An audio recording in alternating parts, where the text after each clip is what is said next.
Hello students, कैसे हो आप सभी लोग। आज की इस वीडियो के अंदर हम लोग देखेंगे क्लास 10th का स्टैंडर्ड मैथमेटिक्स के जो क्वेश्चंस आते हैं, एक एक मार्क्स वाले 20 क्वेश्चन आते हैं लास्ट ईयर से। तो उन सभी क्वेश्चंस को देखेंगे प्रॉपरली, किस प्रकार से हमें सॉल्व करना है और सभी क्वेश्चंस को इजीली आप लोगों को समझाएंगे। मैं Praveen, math lecturer from PMC government senior secondary school Kosak से हूँ। और ये जो हमारे पास में क्वेश्चन पेपर होने वाला है 3 घंटे में सॉल्व करने का होता है जब भी आप लोग बोर्ड में एग्जाम दोगे, और 80 मार्क्स का एग्जाम आने वाला है। और ये आप लोगों को पता होगा 26 फरवरी से आप लोगों के एग्जाम स्टार्ट होंगे। जब डेट शीट आ जाएगी तो उसमें क्लियरली मेंशन होगा कि इस डेट को ये एग्जाम है, इस डेट को ये एग्जाम है। उसी में से कभी मैथ का एग्जाम होगा, तो उसके लिए आप लोगों को तैयार रहना है। तैयार रहने से पहले रिवीजन करना पड़ेगा। तो रिवीजन करने के लिए हम स्टार्ट कर चुके हैं ये 20 क्वेश्चनों वाली। जो भी आप लोगों का पीवाईक्यू होगा वहाँ पे 20 क्वेश्चन है। अभी 2 सालों से 20 क्वेश्चन आने लगे हैं। अब इससे पहले 16 क्वेश्चन आते थे, उन सभी क्वेश्चंस को भी देखेंगे, ठीक है। तो सबसे पहले क्वेश्चन नंबर 1 की बात करते हैं। खंड क के अंदर, मतलब सेक्शन ए के अंदर क्वेश्चन नंबर 1 है 6, 72 तथा 120 का एलसीएम कैलकुलेट कीजिए। तो एलसीएम कैलकुलेट करने के लिए या तो हम इनका अलग अलग से फैक्टर भी कर सकते हैं या एक साथ कर सकते हैं।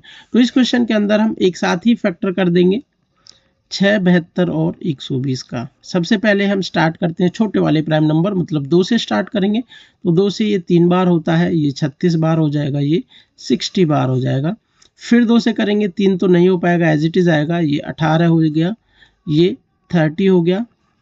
फिर करेंगे इसे 2 से, ये 3, ये 9 हो गया, ये 15 हो गया। अब 2 से नहीं हो पाएगा तो 3 से करेंगे, 1 बार, 3 बार, 5 बार। वैसे यहीं पे हमारा हो चुका है जब ऑप्शन टाइप की बात होती है। तो और ऑप्शन टाइप से आगे की बात होती है तो इसको थोड़ा सा और सॉल्व कर सकते हैं कि भाई 3 से करेंगे 1 बार, 5 बार, 5 से 1, 1, 1, ठीक है। अब इनकी आपस में गुणा करनी है। अब इनकी गुणा करेंगे आपस में तो ये 8 हो जाएगा। 3 3 की गुणा करेंगे तो ये 9 हो जाएगा, ये 5 है। तो 5 की और 8 की गुणा, मतलब हमारे पास जो एलसीएम आएगा वो होगा 8 गुना 9 गुना 5। तो 5 अट्ठे 40, 40 गुना 9, 9 चौक कितना हो जाएगा 36, 360। ऑप्शन यहाँ से हमारे पास में जो ऑप्शन नंबर सी है वो करेक्ट हो गया है, 360 आंसर, ठीक है। नेक्स्ट क्वेश्चन पे चलते हैं। निम्नलिखित में से कौन सी एक परिमेय संख्या है। परिमेय मीन्स एक रैशनल नंबर कौन सा है वो बताना है। तो यहाँ से आप लोगों को एक बात बता देता हूँ, जब हम रैशनल नंबर प्लस या माइनस इर्रेशनल नंबर करते हैं तो वो हमेशा इर्रेशनल नंबर निकल के आता है, ठीक है ना, ये वाली बात है। तो अब यहाँ से हमें बतानी है जस्ट इसमें से कौन सी परिमेय है। जब हम रैशनल प्लस रैशनल करेंगे तो वो रैशनल निकल सकती है, या फिर अपना क्वेश्चन के अकॉर्डिंग भी देखेंगे कि वो क्या निकल रही है। अब यहाँ पे देखो 7 एक रैशनल नंबर है, यहाँ एक इर्रेशनल नंबर, दोनों को ऐड करेंगे तो वो इर्रेशनल नंबर आएगा। तो ये तो रैशनल हो नहीं सकता, परिमेय नहीं है। यहाँ पे ये भी हमारे पास में अपरिमेय संख्या है, इन दोनों को घटाएंगे तो ये भी नहीं हो पाएगा। इसको देखेंगे तो यहाँ पर जो 9 है, इस 9 को हम 3 गुना 3 लिख सकते हैं। जब भी अंडर रूट के अंदर की संख्या को ऐसे 2 सेम नंबर्स के गुना में लिख सकते हैं तो इट मीन्स वो एक परिमेय संख्या, उनमें से एक बाहर निकल के आ जाती है। तो 2 + 3 ये 5 होने वाला है, और हम जानते हैं 5 एक परिमेय संख्या है। तो यहाँ से ऑप्शन नंबर सी है वो करेक्ट हो जाता है, ठीक है।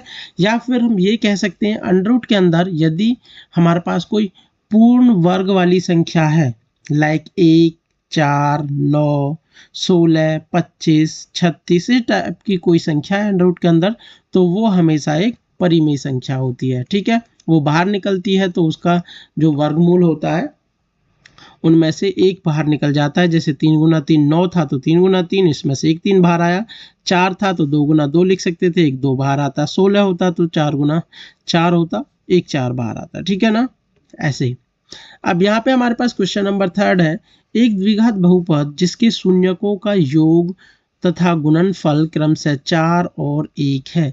इस टाइप के क्वेश्चन आपको 2-2 मार्क्स में भी देखे जाते हैं। अभी यहाँ पर इतना है तो यहाँ पे कर लेंगे। जब दो दो मार्क्स में आते हैं तो हमें प्रॉपर लिखना पड़ता है। तो यहाँ के लिए केवल योगफल मतलब अल्फा प्लस बीटा की बात करते हैं तो 4 दे रखा है, और अल्फा बीटा जब गुणनफल की बात करते हैं तो वो 1 दे रखा है। इसके लिए एक इक्वेशन होती है x square minus alpha plus beta x plus alpha beta, ये इसकी एक इक्वेशन है जनरल। ठीक है, यहाँ पे x square minus alpha plus beta का मान रखेंगे 4x प्लस 1, जो भी ऑप्शन इससे मैच करता है वही इसका करेक्ट आंसर है। देख लेंगे, x square minus 4x plus 1, option number B है, ये करेक्ट हो गया। ठीक है, बाकी के नहीं है। नेक्स्ट क्वेश्चन पे चलते हैं। Question number 4, 10, 7, 4 and so on का कौन सा पद -62 है? तो इस पद को an मान लेते हैं और यहाँ से हमें n का ही मान निकालना है -62, मतलब an की वैल्यू दे रखी है -62। फर्स्ट ऑफ ऑल ये चेक कर लेते हैं कि AP है या नहीं। वैसे तो 10th क्लास का क्वेश्चन है तो AP ही होगी, जाहिर सी बात है, इसके बाहर कुछ आने वाला नहीं था। तो यहाँ से 7 में से जब हम 10 को घटाएंगे तो -3 आएगा, 4 में से 7 को घटाएंगे तो यहाँ भी -3 आएगा। जब ये दोनों टर्म बराबर आ जाती हैं, मतलब कॉमन डिफरेंस इक्वल आता है, तो वो एक AP होती है। यहाँ से कॉमन डिफरेंस D हो गया बराबर 3, और फर्स्ट टर्म A हो गई 10 के बराबर। ठीक है, तो an का फॉर्मूला लगाएंगे A plus n-1 into D बराबर -62। A की जगह 10 रखेंगे प्लस n-1 D की जगह पर -3 रखेंगे। माइनस का है तो ब्रैकेट लगाया -62। ये 10 दूसरी तरफ जाएगा, n-1 -3 मल्टीप्लाई है, ये दूसरी तरफ जाके माइनस हो जाएगा, -62 और -10 -72। अब ये 3 मल्टीप्लाई में है तो बटे में आ जाएगा, मतलब n-1 बराबर -72 अपॉन -3। माइनस से माइनस कटेगा, काट दो 3 से, 3 एकम 3, 3 दूनी 6, 3 चौक 12।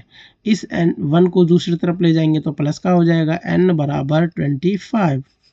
तो कौन सा टर्म हो जाएगा 25th, मतलब 25वां पद हो जाएगा -62। ठीक है, नेक्स्ट क्वेश्चन हमारे पास है k का मान जिसके लिए द्विघात समीकरण kx² - 2kx + 6 बराबर 0 के मूल बराबर है।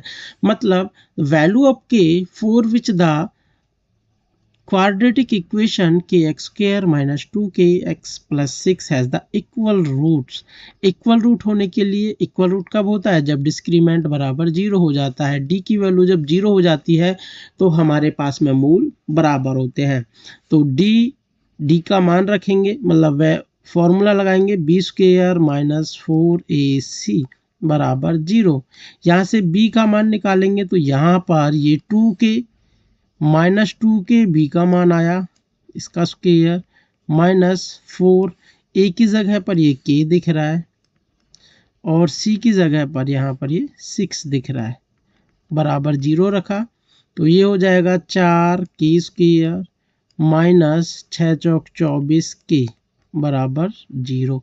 k यहाँ से 4k यहाँ से मैं कॉमन ले लेता हूँ, यहाँ पे 1k बचेगा और यहाँ पे 6 बराबर 0। अब सेकंड चैप्टर के अंदर पढ़ा होगा कि भाई दो फैक्टर्स हैं, एक 4k है और एक k - 6 है, ये 0 के बराबर है तो ये भी अलग से 0 होगा और ये भी अलग से 0 होगा।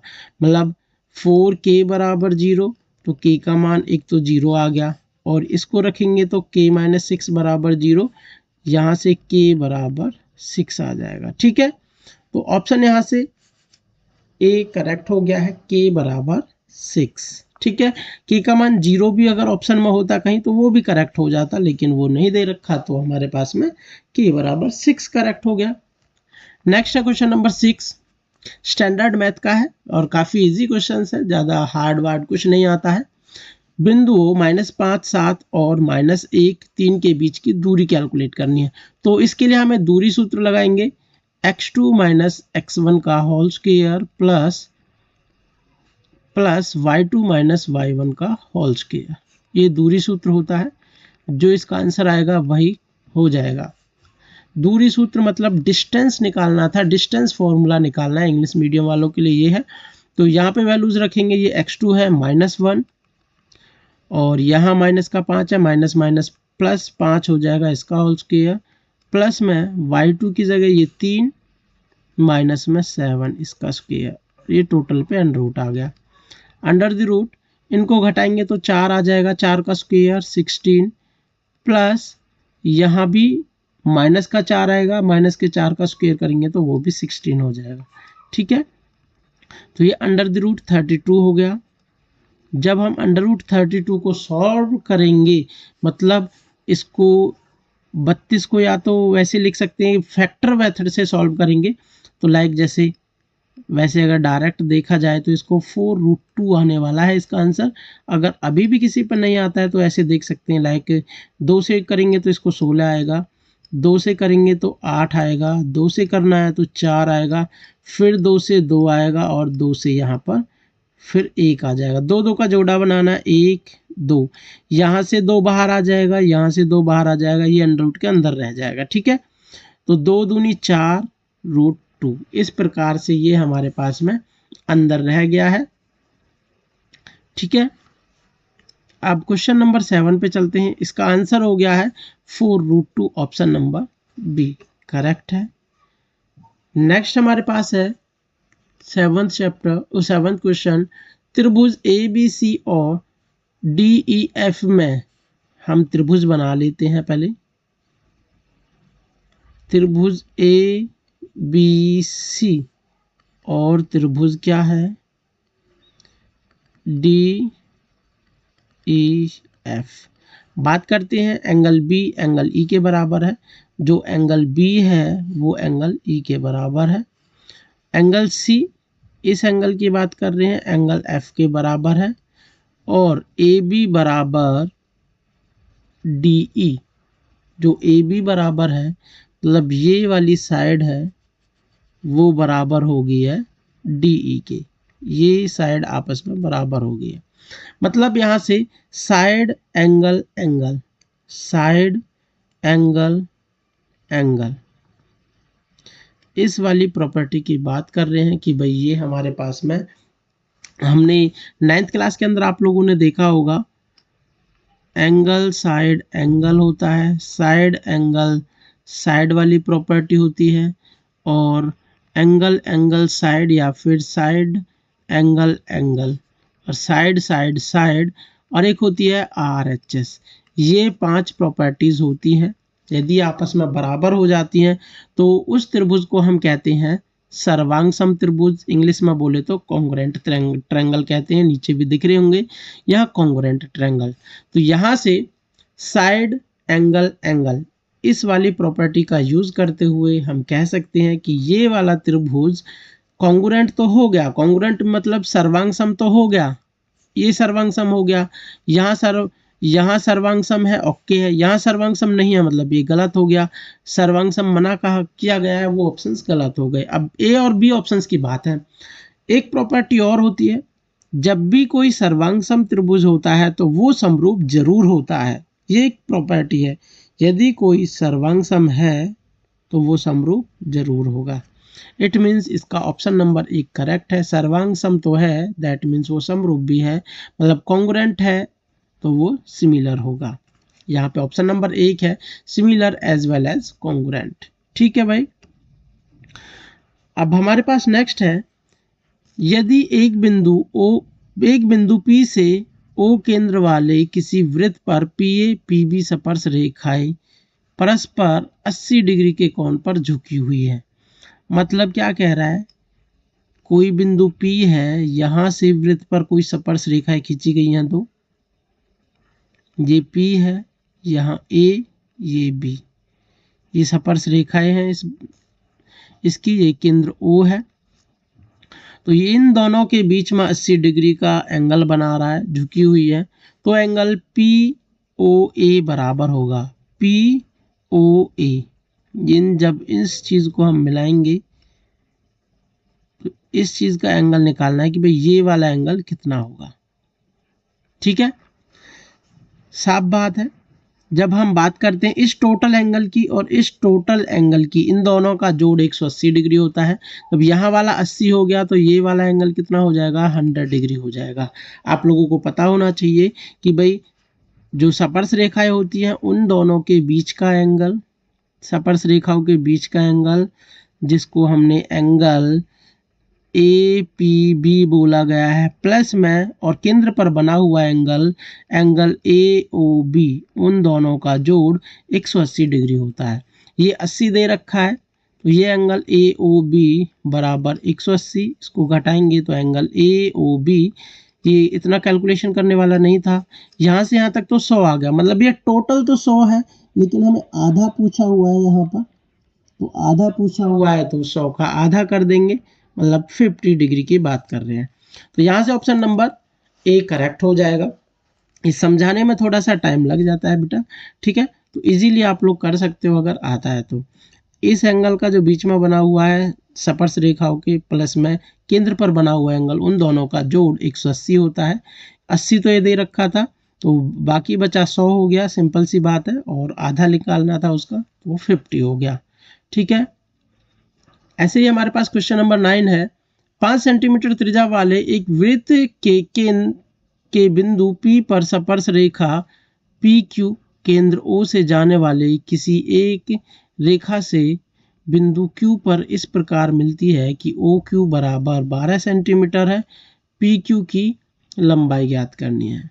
मतलब हमारे पास इस प्रकार से एक वृत्त है जिसका केंद्र O है, कह रहा है 5 सेंटीमीटर इसकी त्रिज्या है, इसकी त्रिज्या 5 सेंटीमीटर यहाँ पे बना देता हूँ 5 सेंटीमीटर। तो वृत्त के बिंदु P पर स्पर्श रेखा PQ, वृत्त का बिंदु P है, वहां से स्पर्श रेखा PQ खींची जा रही है कि मतलब भाई ये Q है, ठीक है। ये स्पर्श रेखा इस प्रकार से जा रही है। तो यहाँ से अगर हम इस चीज को मिला देते हैं, PQ की लंबाई पूछा हुआ है, ये वृत्त के बिंदु P पर स्पर्श रेखा PQ, स्पर्श रेखा PQ की बात कर रहे हैं और केंद्र O से जाने वाले एक रेखा से बिंदु Q पर इस प्रकार मिलती है कि जो OQ है वो 12 सेंटीमीटर है, ठीक है भाई। यहाँ से यहाँ तक की जो दूरी है वो कितनी है, 12 सेंटीमीटर हो जाती है और ये 5 सेंटीमीटर है। अब हमें क्या निकालना है, PQ की लंबाई निकालनी है, मतलब इस स्पर्श रेखा की लंबाई निकालनी है। कितनी आएगी, हम लोगों को पता है जो स्पर्श रेखा होती है और जो हमारे पास में त्रिज्या होती है वो आपस में 90 डिग्री पर मिलती है। मतलब यहाँ एक समकोण त्रिभुज फॉर्म हो गया, और जहाँ समकोण त्रिभुज हो गया वहां पे हम पाइथागोरस थ्योरम लगा देंगे। आप लोगों को ये जो लैंग्वेज लिखी हुई है समझ आ गई होगी। P किसी वृत्त के ऊपर था बिंदु, ठीक है, ये वाला। फिर रेखा PQ केंद्र O वाले किसी एक रेखा से बिंदु Q पर इस प्रकार मिलती है। मतलब इस जो रेखा PQ है ये वाली Q से इस प्रकार, केंद्र से इस प्रकार मिलाई जाती है, ऐसे जैसे यहाँ O और Q को मिलाया गया है, ठीक है।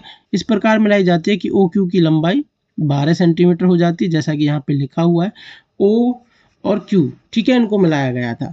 अब ये निकालना है तो पाइथागोरस थ्योरम लगाएंगे। ये 90 डिग्री के सामने वाली कर्ण हो जाती है, मतलब हाइपोटेनस हो जाती है। हाइपोटेनस का स्क्वायर बराबर होता है 20 का स्क्वायर प्लस परपेंडिकुलर का स्क्वायर। तो 12 का स्क्वायर 144 आएगा बराबर B, इसको हम BC मान लेते हैं भाई, PQ इसका स्क्वायर हो गया, प्लस में P बोले तो परपेंडिकुलर, ये 5 5 25 25 हो जाएगा, ठीक है।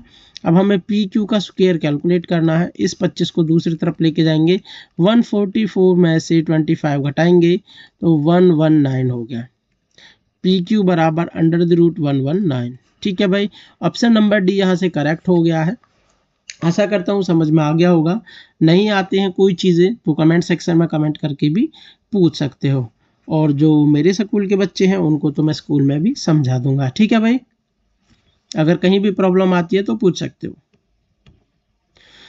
यहाँ पर हमारे पास में question number 10, sin 60 cos 60 plus sin 30 और कॉस 60 का मान क्या होगा। मतलब यहाँ पर हमें इनकी वैल्यूज रखनी है। एक टेबल होती है वो 8th चैप्टर के अंदर। आशा करता हूँ जिन लोगों ने चैप्टर पढ़ लिया है उन्होंने याद कर लिया होगा, और जिन्होंने नहीं पढ़ा है वो आगे पढ़ भी लेंगे, और अभी के लिए मान के चलो कि वो चीज़ें याद है। साइन 60 का मान क्या होता है। साइन 60 का मान होता है √3/2 गुना में कॉस 30 की बात करते हैं तो उसका मान होता है 1/2 प्लस में साइन 30 की बात करते हैं तो वो 1/2 होता है। सॉरी, ये कॉस 30 की बात करते हैं तो ये भी √3/2 होता है। ये साइन 30 1/2, कॉस 60 ये भी 1/2 होता है। ठीक है भाई, इनकी आपस में मल्टीप्लाई होगी तो 3 में ये 4 हो गया, प्लस 1 की मल्टीप्लाई होगी तो 1/4 ऐड करेंगे तो एलसीएम लेके 4 आएगा, 3 + 1 तो 4/4। ठीक है भाई, 4/4 कैंसिल आउट करेंगे तो 1 आंसर आ गया। ठीक है, क्या आंसर आ गया इसका 1 आंसर 1, तो ऑप्शन नंबर बी करेक्ट है। नेक्स्ट क्वेश्चन है क्वेश्चन नंबर 11 है। ये भी हमारे पास में त्रिकोणमिति वाले चैप्टर से ही है। जो साइन थीटा होती है आप लोगों को याद होगा, लाल बटे काका कह सकते हैं, LAL बटे KKA, ये याद होगा लाल बटे काका। तो साइन के लिए हम ये वाला फर्स्ट वाले बात करते हैं कि साइन A बराबर हो गया L/K। L बोले तो लंब, K बोले तो कर्ण। ठीक है, इसको इसके इक्वल रखूंगा, 3/4 आ गया। तो जो लंब है वो तो 3 हो गया, कर्ण है वो 4 हो गया। अब हमें जब भी हम टेन थीटा की बात करते हैं तो टेन थीटा यहां से निकल के आता है। टेन ए बराबर आएगा L/A, मतलब लंब और ए, लंब अपॉन आधार। यहाँ पर आधार नहीं है तो आधार कैलकुलेट करेंगे बाय पाइथागोरस थ्योरम से, और यहाँ से हमारे पास निकल के आता है कॉस थीटा, मतलब कॉस ए। कॉस ए किसके बराबर होता है, आधार अपॉन कर्ण होता है। ठीक है, ये वाली चीजें आप लोगों को सबको पता है, जिसको नहीं पता है वो बता दिया है मैंने मोटा मोटा। यहाँ से ये साइन थीटा निकल के आता है, मतलब साइन ए लंब अपॉन में कर्ण, यहाँ से निकल के आया।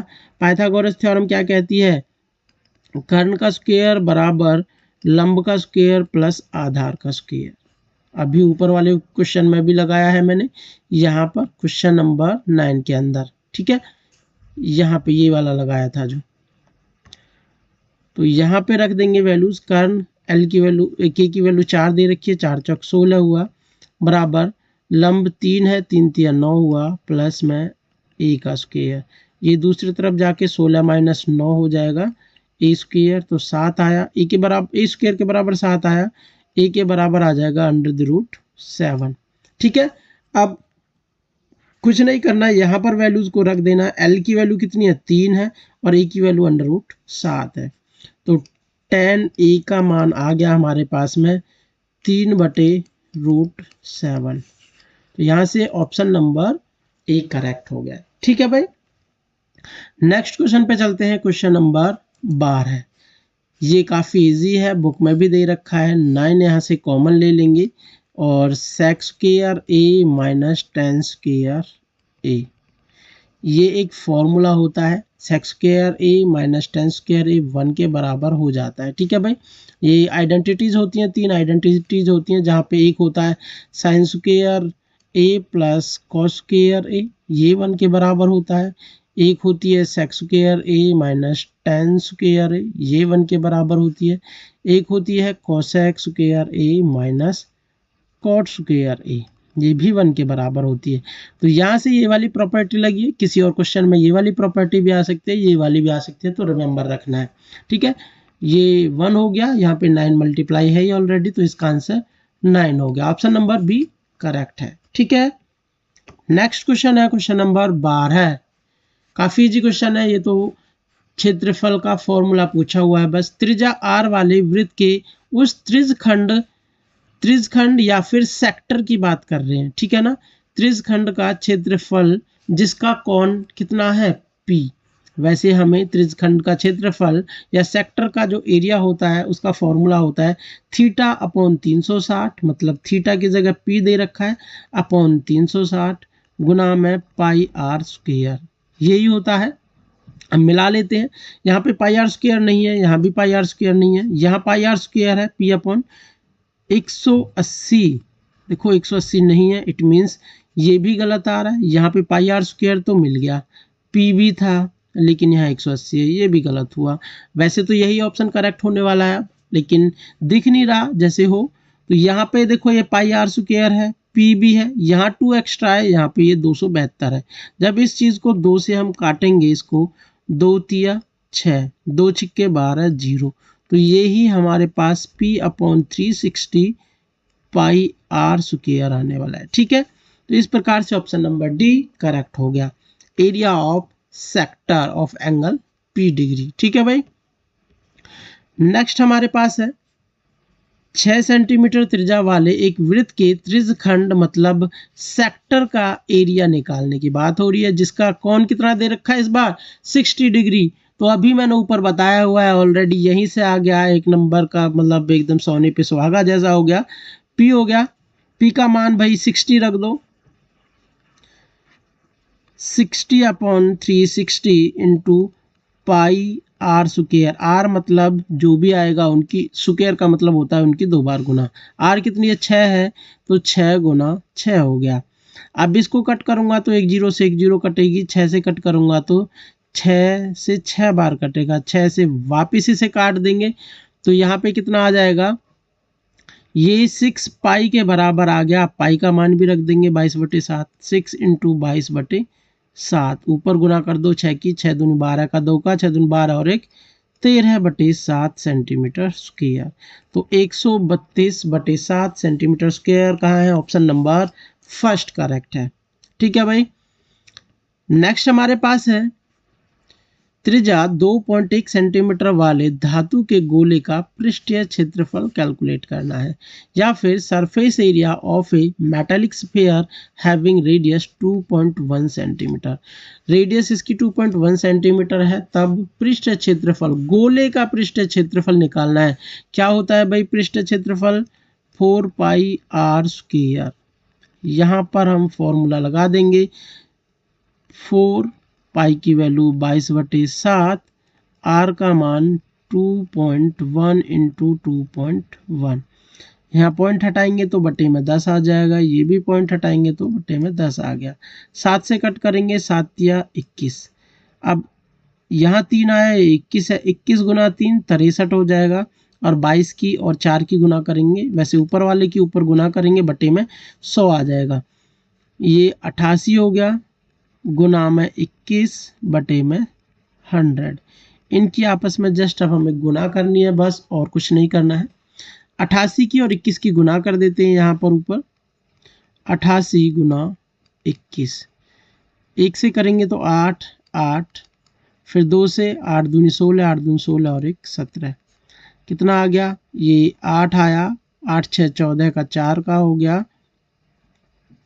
फिर यहाँ से हमारे पास में 7 और 1 ये 8 हो जाएगा, और यहाँ पर 1 हो गया। ठीक है भाई, और बटे में यहाँ पर 100 आ जाएगा। जब हम इसको सॉर्ट आउट करेंगे तो 18.48 इसका आंसर आ जाएगा। ठीक है,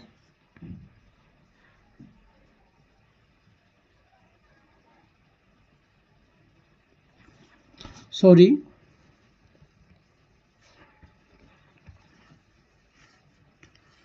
यहाँ से हमसे क्या रह गया है, अभी मैंने अभी 21 3 63 ये करना तो रह गया था, गुना में 3 और भी आएगा, तो वो गुना में 3 और करना पड़ेगा। गुना में 3 और कर देते हैं यहाँ पर बेटा, या फिर 1 सेकंड, यहाँ पे हमें 63 के साथ गुना में करना था। इन चीज़ों का ध्यान रखना होता है, छोटी सी मिस्टेक होते ही सारा कुछ एकदम से गड़बड़ा जाता है। ये करना है, 8 तिया 24 का 4 का हो गया, 8 छिंग 48, 48 और 2 50, फिर 8 से करनी है वापस, तो same as it is repeat होने वाला है। ये 4 हो गया, ये भी 4 हो गया, और यहाँ पे 5 हो गया, 5 हो गया। तो यहाँ पर इतना है, बटे में 100 था तो पॉइंट यहाँ पर लग जाएगा 55.44। तो यहाँ से ऑप्शन नंबर सी करेक्ट हो गया है। यहाँ से अभी जो मैंने पहले कर दिया था 21 से ही गुना करी थी, 21 दिया 63 भी करना रह गया था, ये वाला, ठीक है। तो आशा करता हूँ आप लोगों को समझ आ गया होगा।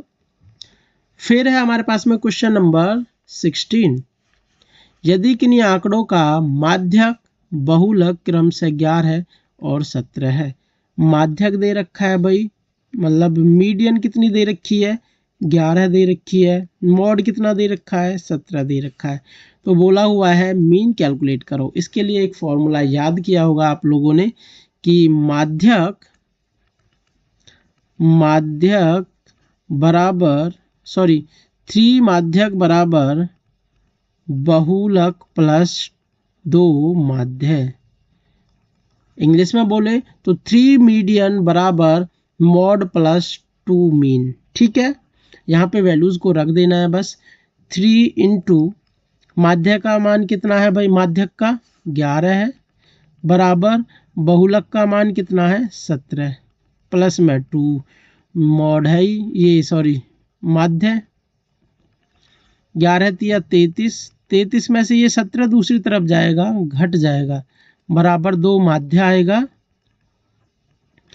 यहाँ से घटाएंगे तो इसे 13 में से 7 जाएंगे तो 6 आएगा, और फिर 2 में से 1 जाएगा तो ये 16 आ गया, बटे में 2 आ जाएगा। ये वाला 2 है जो माध्य कैलकुलेट हो जाएगा। माध्य के बराबर कितना आ गया भाई, 8 आ गया। ऑप्शन नंबर बी करेक्ट हो गया, ठीक है। ये फॉर्मूला याद है तो ये इजीली निकल गया। जो बेसिक वाला मैथ था वहां पर केवल ये फॉर्मूला पूछा हुआ था। कई बार ऐसी चीजें पूछता है, कभी क्या पूछ लेता है, कभी क्या पूछ लेता है, ठीक है। यहाँ पर है निम्नलिखित वितरण के लिए माध्यक वर्ग और बहुलक वर्ग की निचली सीमा का योग ज्ञात कीजिए। निचली सीमा मतलब जो लोअर वैल्यू है उन दोनों को हमें जोड़ना है। The following distribution the sum of the lower limits of the mean class and the modal class. Mean class निकालनी है और मॉडल क्लास निकालनी है, मतलब माध्यक वर्ग निकालना है, बहुलक वर्ग निकालना है। बहुलक वर्ग निकालने के लिए ज़्यादा कुछ वो करना नहीं होता है। हमें क्या करना होता है, जो सबसे बड़ी बारंबारता होती है, देखो सबसे बड़ी बारंबारता कितनी है, 20 है, तो ये ही हमारे पास में बहुलक वर्ग हो जाता है, ठीक है। लेकिन जब हम माध्यक वर्ग की बात करते हैं तो हमें थोड़ा सा इसको सॉर्ट आउट करना पड़ता है। हमें कम्यूटेटिव फ्रीक्वेंसी मतलब संचय बारंबारता भी कैलकुलेट करनी पड़ती है। वहां से n/2, जो n/2 से जो जस्ट बड़ी वाली CF होती है उसी वाली लाइन को हम क्या देते हैं, माध्यक वर्ग, ठीक है। तो यहाँ से बहुलक वर्ग की निम्नतम सीमा तो 15 हो गई। अब 15 में ऐड करना पड़ेगा कि भाई जो भी आएगी 10 आएगी या 20 आएगी, जो भी आएगी उसको हम ऐड कर देंगे। लेकिन उसे कैलकुलेट करने में थोड़ी सी मेहनत लगेगी, तो हम लिखना स्टार्ट कर देते हैं। मैं डायरेक्ट करता हूं, मतलब क्या है, यहाँ पे 10 है, 10 एज इट इज आएगा, और इन दोनों को ऐड करेंगे तो यहाँ पे 25 आएगा, यहीं पे ऐड कर देना है। 25 के अंदर जब 12 ऐड करेंगे तो ये 27 आ जाएगा, और 27 के अंदर जब 20 ऐड करेंगे तो हमारे पास कितना आ जाएगा, 47, और 47 में जब हम 9 ऐड करेंगे तो हमारे पास 56 आ जाएगा, और n की वैल्यू यहाँ से 56 है, ठीक है। 56/2 मतलब n/2 हम कैलकुलेट करते हैं, जो कि 28 आ गया। n की वैल्यू यहाँ से 56 आई है, यही n की वैल्यू आती है जो लास्ट में सम आता है। 28 से जस्ट बड़ी कौन सी है, ये भी नहीं है। कौन सी है भाई, ये है 28 से जस्ट बड़ी। तो ये ही हमारे पास में क्या आ गई, ये ही तो माध्यक वर्ग आ गई, मतलब क्या आ गई, मीन क्लास आ गई, और यही मॉड क्लास आ गई। इन दोनों की लोअर वैल्यू 15 आ गई। 15 और 15 दोनों को जब हम जोड़ेंगे तो कितना आ जाएगा, 30 आ जाएगा आंसर हमारे पास। ऑप्शन नंबर सी करेक्ट है, 30 आंसर, ठीक है भाई। आशा करता हूँ समझ आ गया होगा। अब देखो, जैसे ही आप लोगों को बहुलक वर्ग निकालना आ गया, सबसे बड़ी क्लास आती है फ्रीक्वेंसी की, जो सबसे बड़ी फ्रीक्वेंसी होती है उसी की सीध का जो वर्ग अंतराल होता है। और माध्यक वर्ग निकालने के लिए हमें कम्यूटेटिव फ्रीक्वेंसी निकालनी पड़ती है, n/2 कैलकुलेट करते हैं। ये ही सेम चीज़ें आप लोगों को 5 नंबर में देखने के लिए मिलेंगी, लेकिन वहाँ पर क्या होगा, माध्यक निकलवाएगा या बहुलक निकलवाएगा, तो वहाँ पे निकालोगे तो आप लोगों की समझ आएगी। ऑप्शन टाइपों से काफ़ी सारी चीज़ें क्लियर होती हैं, तो ये जरूर देखें, ठीक है ना। फिर है क्वेश्चन नंबर 18।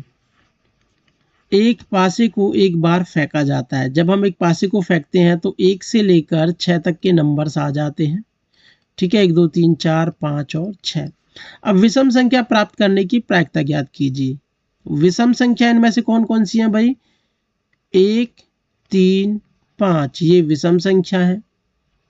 तो टोटल कितनी विषम संख्या है, ये 3 है। और ये टोटल संभव परिणाम कितने थे, 6 थे।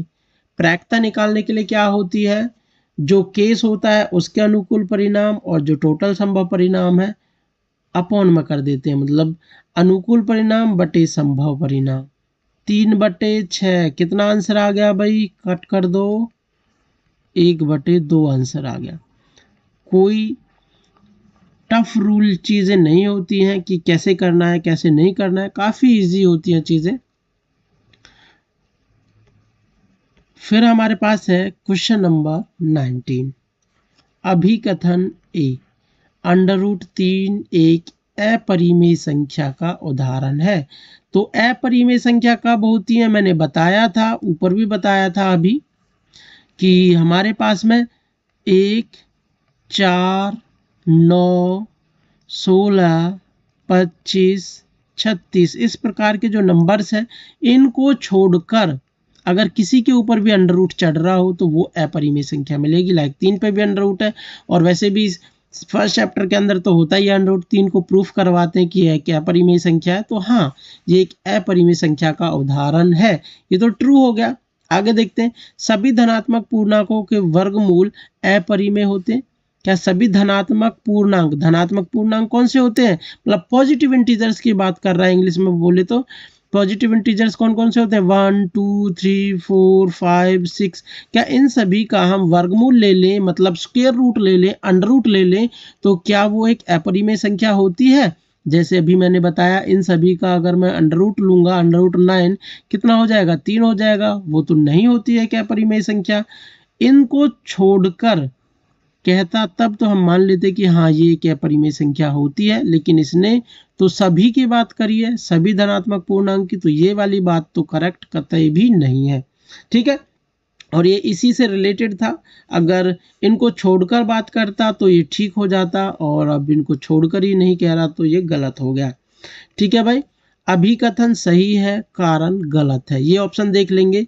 अभिकथन और कारण दोनों सही है, गलत ऑप्शन है। अभिकथन ए और कारण दोनों सही है, गलत बात है। अभिकथन ए सही है लेकिन कारण क्या है, गलत है। तो यहाँ से ऑप्शन नंबर सी करेक्ट हो गया है, ठीक है। नेक्स्ट क्वेश्चन पे चलते हैं, इंग्लिश वाले यहाँ से भी देख सकते हैं। ऑल पॉजिटिव इंटीजर्स की बात कर रहा है, अगर ऑल पॉजिटिव इंटीजर्स का स्क्वायर रूट ले लेते हैं तब की बात, ठीक है भाई। परिमेय मतलब इर्रेशनल नंबर की बात थी। अब है हमारे पास में नेक्स्ट क्वेश्चन 20। अभिकथन वाला ए है जो बिंदु 0,5 y अक्ष पर स्थित है। तो y अक्ष के लिए हमें पता है x का मान 0 होता है, और जो y का मान होता है वो कुछ भी हो सकता है। यहाँ पर यहाँ 5 दे रखा है, हाँ ठीक है, मतलब ये y अक्ष y एक्सिस की बात कर रहे हैं, ठीक है ना, y एक्सिस पर स्थित है। ओके, ये करेक्ट हुआ। आगे है y अक्ष पर किसी भी बिंदु का x निर्देशांक क्या होता है भाई, 0 होता है। y अक्ष पर x बिंदु के निर्देशांक क्या होते हैं, 0 होते हैं, अभी मैंने यहाँ बताया आप लोगों को। तो ये भी करेक्ट हो गया, मतलब दोनों ही चीजें सही है, और इसी के अकॉर्डिंग हुआ है। x के शून्यांक 0 होते हैं, यहाँ 0 y था, y की जगह जस्ट वैल्यू रख दी गई है, मतलब ये भी ठीक है वो भी ठीक है, और दोनों एक दूसरे से रिलेटेड भी है, ठीक है। तो ए कथन भी सही है और आर भी सही है, यहाँ भी लिख रहा है ए कथन सही है आर भी सही है, लेकिन यहाँ पे क्या है, और कारण आर अभिकथन ए की सही व्याख्या करता है, यहाँ पे कहता है सही व्याख्या नहीं करता। तो ये दोनों आपस में एक दूसरे से रिलेटेड है एज इट इज कि वाई अक्ष पर किसी भी बिंदु का एक्स निर्देशांक 0 होता है। हाँ, एक्स निर्देशांक तो 0 ही है, दिख रहा है, और यहाँ पे भी आ रहा है। ठीक है, तो ये दोनों आपस में एक दूसरे से रिलेटेड है, सही व्याख्या करते हैं। ऑप्शन नंबर ए करेक्ट हो जाता है। ठीक है, इसके बाद आप लोगों के ये क्वेश्चन आ जाते हैं जो 2-2 मार्क्स के हैं। इनको कभी हम बाद में देखेंगे, अभी ऑप्शन टाइप वाली सीरीज चलती है, तो इसके बाद एक बेसिक मैथ वाला जो पेपर था उन क्वेश्चंस को देखेंगे, एंड देन फिर हम मूव करेंगे 2023 वाले क्वेश्चंस पर। इसी प्रकार बैक जाते हुए 2, 4, 6 साल के क्वेश्चंस को देखेंगे, तो आप लोगों को ऑप्शन टाइप क्वेश्चंस में तो कभी भी प्रॉब्लम नहीं होगी, किसी में भी इजीली सॉल्व कर लोगे। और जो मेरे स्कूल के बच्चे हैं उनके लिए तो मैं ये पीडीएफ भी शेयर कर दूंगा, वो भी देख सकते हैं कि किस प्रकार से सॉल्यूशन किया हुआ है। बाकी अगर किसी को पीडीएफ चाहिए सॉल्व हुआ तो कमेंट सेक्शन में कमेंट करके बता सकते हैं, उनके लिए अलग से एक व्हाट्सएप ग्रुप बना लिया जाएगा। ठीक है, फिर मिलते हैं नेक्स्ट लेक्चर के अंदर, जब भी हम नेक्स्ट वीडियो लेके आएंगे। आप लोग देखना न भूलें, और वीडियो पसंद आती है तो अपने दोस्तों के साथ इसे शेयर जरूर कीजिए, क्योंकि एग्ज़ाम नज़दीक आ चुके हैं 26 फरवरी, और अभी ये छुट्टियों का टाइम चलने वाला है। 1 जनवरी से लेकर 15 जनवरी के बीच में छुट्टी चलेंगी, तो इजीली आप लोग ये सारा सिलेबस कंप्लीट कर पाओगे। ठीक है, thank you, take care, bye bye, मिलते हैं नेक्स्ट लेक्चर में।